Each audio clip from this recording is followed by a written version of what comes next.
Salut les amis, j'espère que vous allez bien, c'est Professeur Plante et aujourd'hui on se retrouve pour une toute nouvelle vidéo.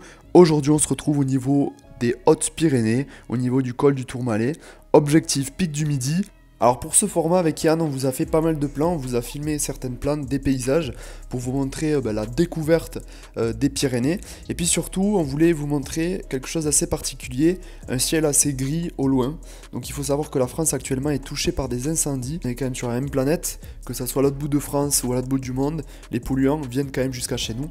Donc comme quoi il faut quand même préserver nos écosystèmes, nos biotopes et limiter un maximum ce réchauffement climatique qui va poser des problèmes dans quelques années. Assez grave puisque quand même en haut du pic on peut voir ce phénomène qui est assez incroyable de voir ça, puisque sinon le ciel est super dégagé. Je peux vous mettre des images d'il y a 2 ans.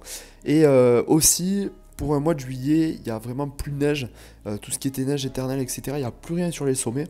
Alors il y a quelques endroits forcément où il y a de la neige, il y a très peu de neige pour un mois de juillet. Comment ne pas parler de cette plante à la montagne qui est extrêmement mellifère, qui est magnifique, ça met de la couleur partout. Ça fait partie de la famille des Astéracées, ça fait entre 10 et 40 cm. C'est une plante toxique qui est quand même pas mal aimée par certains animaux, puisque c'est des plantes qui s'accrochent vachement sur eux. C'est du chardon, fausse carline, et c'est une plante qui est quand même assez jolie parce que elle est extrêmement mellifère et ça donne pas mal de couleurs.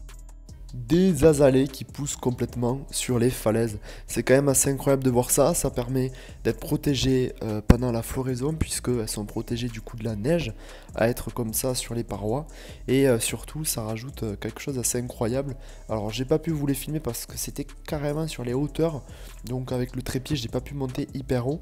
Mais ça permet en fait d'avoir des fleurs complètement sur les falaises. Surtout qu'il y a aussi des plantes grasses qui poussent. On en a vu une vite fait là on en voit une aussi. Je pense que ça va être des joubarbes parce que dans certains endroits elles fleurissaient et ça a donné quelque chose aussi d'assez joli, d'assez graphique. Ces fleurs qui ressortent avec le gris des falaises, c'était quand même assez incroyable. Alors on a de l'euphorbe là qui pousse à fleurs de montagne. D'ailleurs elle est en fleurs, l'euphorbe. Et c'est assez joli, elle est un peu panachée et comme on voit, on est quand même assez haut en altitude. On a le lac en bas, le lac de la vallée d'Osso qu'on voit, qui est assez incroyable avec le pic qui est juste au-dessus du lac.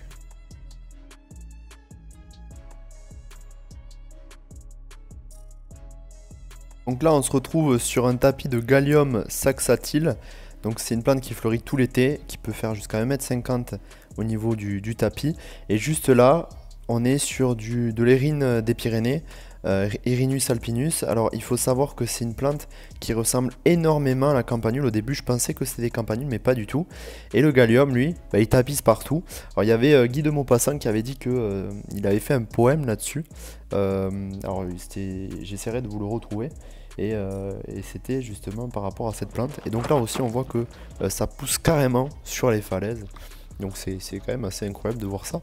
Mais ça permet aussi de les maintenir entre guillemets l'hiver, même si c'est des plantes qui gèlent pas. Mais ça permet de les maintenir en étant sur les falaises. Et donc ça permet aussi quand l'été elles fleurissent, d'être protégées et pas être sous la neige.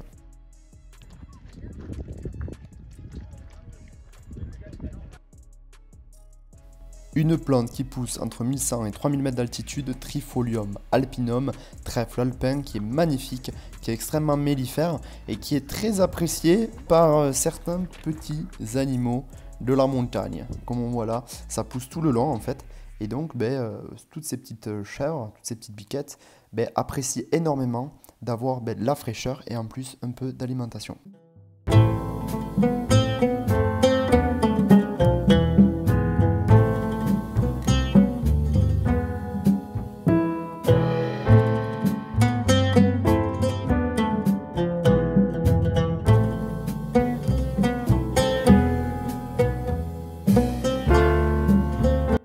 Une plante qui pousse dans les roches acides, qui fait partie de la même famille que les fougères, c'est une Christogramma crispa. Alors au début je pensais que c'était des carottes, parce que ça a exactement la même feuille que les carottes, mais pas du tout.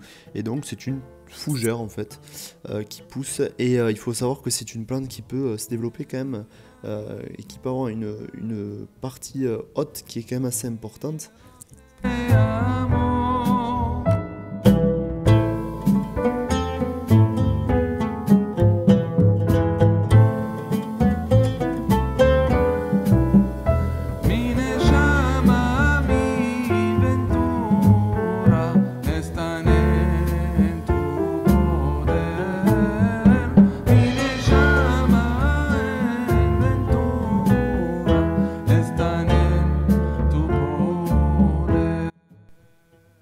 peu plus loin, on a un Erysimum capitatum. Alors c'est des noms pas du tout faciles et que j'ai pas forcément l'habitude de prononcer.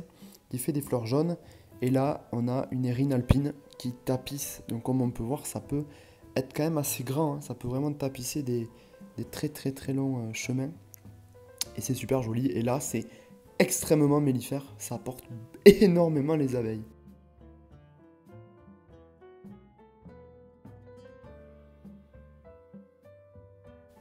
Une fleur décrite par Homère pour son effet amnésique sur les compagnons d'Ulysse, une plante qui est vouée à disparaître.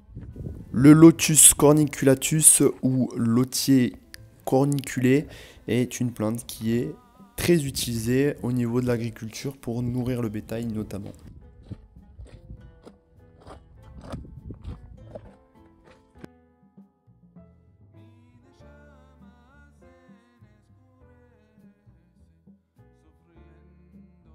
On est actuellement devant un petit figuier nain et même système, ça pousse sur la colline.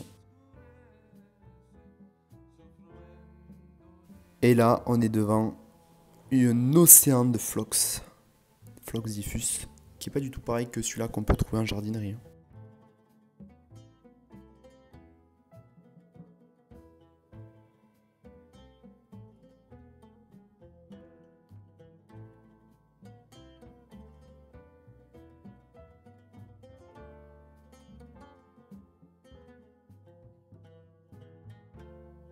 Une petite ouvrière en plein travail, en pleine récolte.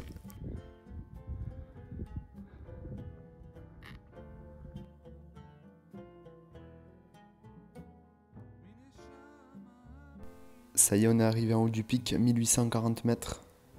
Une vue qui est incroyable avec le lac en bas. Là, il y a une grande souche d'alchimille qui tapisse beaucoup là. Là, on est quand même sur un joli développement de la plante.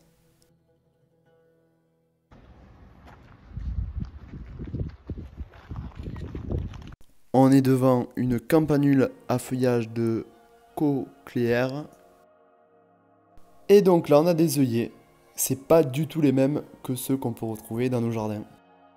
Merci beaucoup d'avoir regardé cette vidéo les amis, ça a permis de découvrir quelques petites plantes qu'on pouvait trouver dans les Pyrénées. Si vous souhaitez une partie 2, vous me dites en commentaire, vous lâchez votre meilleur like, comme ça permet de voir, puisque ça permet aussi de découvrir d'autres plantes au même lieu pendant une autre saison. Si vous voulez d'autres vlogs, vous me dites aussi, on est aux 1000 abonnés bientôt, donc je tenais à vous remercier, c'est vraiment génial. Et donc je voulais vous faire aussi un format qui changeait du jardin, qui changeait des agrumes, et comme ça permet aussi de découvrir autre chose.